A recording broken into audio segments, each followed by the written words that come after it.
And here's our host, Tian Wei. Hello and welcome to World Insight, coming to you from Beijing on CGTN. We start our show today in New York, where heads of state and government gather together to follow up on the 2030 Agenda for Sustainable Development. This is called the UN SDG Summit. Prior to the summit, the United Nations released a new report illuminating how action taken immediately or not taken will determine the existence of humanity. It says humanity now stands at a crossroad. Climate protesters brought the streets of the U.S. Capitol to a standstill Monday, one of the many civil disruptions aimed at world leaders in New York attending the UN Climate Action Summit. Action because so far there hasn't been enough to stave off a climate catastrophe. Nature is angry, and we fool ourselves if we think we can fool nature, because nature always strikes back, and around the world nature is striking back with fury. The race is on to avoid a global temperature rise of 2 degrees Celsius. Scientists say that can't happen unless countries and corporations step up their commitments. There are some bright spots. China, the world's largest carbon emitter, is on target to meet its commitments and may well reach them early. China's foreign minister promised a world in harmony between man and nature. Since 2000, China has contributed a quarter of the world's newly forested land. Last year, China saw an increase of 1.25 million new energy vehicles, outnumbering many other countries. China is also actively developing a national emissions trading market. Wang Yi said China would honor its words on climate change. Others are not. US President Trump visited the summit but stayed only a few minutes. His administration is rolling back US emission standards for cars and corporations alike. The race against the climate catastrophe is not running in humanity's favor. The UN wants the world to be carbon neutral by 2050, but at the current rate, the world will warm, scientists say, by 4 degrees Celsius by the end of the century. If nature is angry now, it could get a lot worse.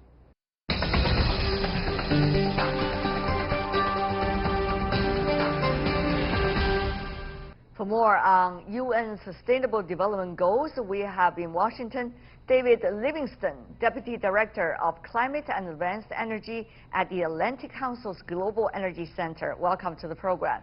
Joining us in Beijing, we have Zhou Ji, CEO and President of Energy Foundation in China. Mr. Livingston, how much expectation should we really have for the summit on climate change? I think there are high expectations, largely because of the leadership of the UN Secretary General, who I think has done a very good job of ensuring that the pressure is on key economies to not just come with words and rhetoric to the UN meeting, but to really come with increased ambition and commitments, ranging across sectors as diverse as transportation, agriculture, industrial decarbonization, natural climate solutions, etc. So I hope that we're going to see the result of that pressure be concrete new commitments and concrete new partnerships, including some key public-private partnerships, working with important industrial players that will result in new emissions trajectories, which will decarbonize some key economies faster than was the pace coming into this week's meetings. Having said that, though, Mr. Zhou, one of the things the world is facing right now is struggling with the priorities. Now, you have a lot of things going on: geopolitics, economy. What's next between some of the biggest economies in the world? What do you think will sustainable development still be on the top of the priority for many of the economies? I would say the development and the peace continue to be the mainstream tone for the whole world. We should never forget this is the ultimate goal we need to achieve. Well, probably we should never forget, but the question is, have some already forgotten? Because if you look at the recent exchanges of words among some of the economies and countries, certainly that is worrisome. So, Mr. Livingston, when some of the biggest economies in the world are not subscribing to the goals that the UN has committed through the multilateral platform, how much can we expect about the result? Well, certainly, it's difficult to decarbonize the global economy with all countries working together in sync. It's, of course, even more difficult to do that when the backdrop is rising geopolitical tensions and uncertainty, and the end, not the beginning, of a economic cycle. Not everything can be done through the multilateral framework. Not everything can be done through the UN system. And I think there's a recognition of that. The UN system should exist to help bridge some geopolitical and diplomatic challenges in sending the right policy signals and sending the right policy messages and in getting leaders to go in the right direction of travel. But ultimately, when it comes to implementation, it will require a robust set of public-private partnerships which the UN can help to catalyze, but which it will need other sectors and other players and stakeholders to help carry through. And so I think that we should be reticent about putting too much emphasis on the UN as the locus of all decarbonization activity that will be needed in the decades ahead. Mr. Livingston is focusing on the public-private partnership, of course, the PPP, but at the same time, Mr. Zhou, you have already countries' economies committed to the goals of sustainable development the UN put out for everyone. Now, you have divergent roads that different economies have chosen. It's just very difficult and challenging to see how those goals will be achieved. The sustainable development certainly is the key word here. I think although UN cannot figure out everything, but this is a place, I mean, for making right political signal to reaffirm the commitment, national commitment, and also to prove this is the fundamental trend. And coming back to when people had the summit and they came back home, and then they developed their national strategy and the plan, and developed policies for specific sectors like in industry, the transport, building, household consumption, etc., to make them align with the fundamental trends of low carbon growth. One of the things people talk about, Mr. Livingston, is what about those who still subscribe to the idea and who still want to proactively participate in trying to contribute to the Sustainable Development Goals achievement? So what about those players? Let's just say if the United States as a government is not interested, what kinds of space does it create for the others to fill in the vacuum? Let's just say European countries, Asian economies, China included, India included. What do you say, Mr. Livingston? Well, I'd push back on the notion that the U.S. isn't interested at all in the Sustainable Development Goals or in international climate discussions. I think you still see a robust participation at the climate talks, not only, of course, from the typical State Department bureaucrats who have been engaging in this process for quite a long time, but more importantly from broader aspects of the U.S. economy and society. You've had a strong showing of support for the Paris Agreement from more than half of U.S. states. You have hundreds of mayors across the United States who have committed to meeting the goals of the Paris Agreement. You have thousands of companies who have committed the same. And I think it's important to recognize that in the United States, at least, most energy policy is set at the state level, not at the federal level. And so, though there are some unfortunate symbolic step backwards in terms of the rhetoric that might be coming out of the White House on climate change from time to time, in terms of actions that really matter, a lot of the important progress in the United States is taking place at the subnational level. State governments, city governments, corporate actors, universities, pension funds and financial players, etc. And so I would emphasize that climate progress might come from surprising places, and it's not just about the rhetoric coming out of world leaders' mouths. It's also about real policy mechanisms. Mr. Zhou, on the other hand, let me ask you about China's issue. Okay. The economy is having certain kinds of challenges as a result of geopolitics, trade wars, and also the economic cycle. restructuring of the economy, just to name a few. At this point, there is also a struggle of priorities, Mr. Zhou. Whether you look at the GDP number or you look at the qualities behind the GDP number in which sustainable development is a key player there. Mr. Zhou, what is your understanding of the general temperature? In fact, I do see very high consistency between low carbon and environmentally friendly economy and the growth, the development itself.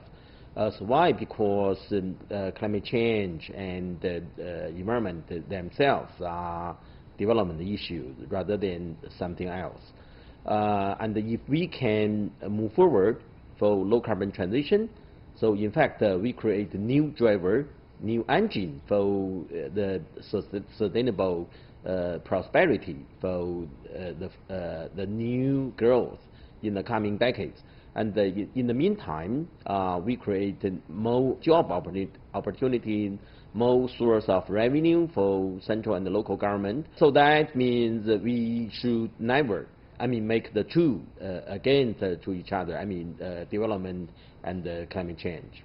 When you say that, of course, you're coming from the Energy Foundation. Your job is to work on sustainable development and its relations with energy. But there are many other departments, organizations whose priority is different from yours. So, Mr. Zhou, those are the challenging parts as to when the economy is relatively slowing down, when uncertainties are becoming ever bigger. So what's going to be the choices people make? Will there be a give and take, so-called choice that people have to make when it comes to sustainable development? Mr. Zhou. Yeah, in fact, this is a matter of reallocated resources. Anyway, we have the same goal, the same motivation to make growth, to ensure the economy prospecting. In terms of job opportunities, in terms of money making, and you can make money by fossil fuel. You can also make money by renewable, and in fact, we can benefit from renewable much more. In terms of air quality, health, energy security, and also the market. And recently, the past year have seen very rapid decline of the cost of renewable. And if you have better and better, higher quality energy, why not? And if you have innovation, to introduce new energy to ensure your economy sustainable, why not? And in the meantime, this is also a matter of idea and views of development. We should consider trans-generation sustainability. So we should not only make money for making money. So we should make the revenue distributed not only among different groups but also among different generations. Theories are easy to illustrate. However, when it comes to real actions, how to have real actions, how to correlate different kinds of interest groups and make sure the policies will go exactly in the direction that people would prefer to, that's the real challenge over here. It is being believed widely, Mr. Livingston and Mr. Zhou, that China and the United States can work together on climate change issue. That at least was true during the last administration in the U.S. with the political changes going on inside the United States. Mr. Livingston, will climate change still be an issue that the U.S. and China could have as a common ground when the two countries are struggling to find common topics to work together and build at least a certain degrees of trust? It's a great question, and I do think that there's still scope for collaboration between China and the United States on climate change. As you noted, indeed, it's one of the areas in an otherwise very complex multivariate relationship where some of the most positive cooperation can take place. We share, China and the United States, a number of challenges and opportunities that are not zero-sum, but in which cooperation can actually create value for both sides. This includes collaborating on adapting to the climate change which is already happening and making sure that our communities and societies are resilient. but it also goes to collaborating on the development of the technologies which will be needed to decarbonize our industrial sectors, our power sectors, our transport sectors in the years to come. China and the U.S. share robust manufacturing sectors that we should be working together on to develop solutions.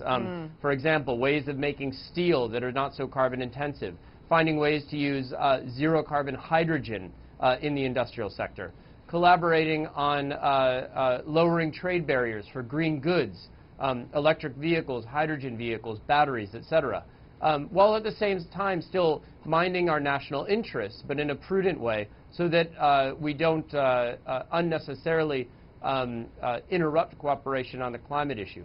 I think that there's still great scope for doing this, but it'll take wise and cool heads at the table, identifying these areas and quarantining them from a relationship which otherwise might be much more complex.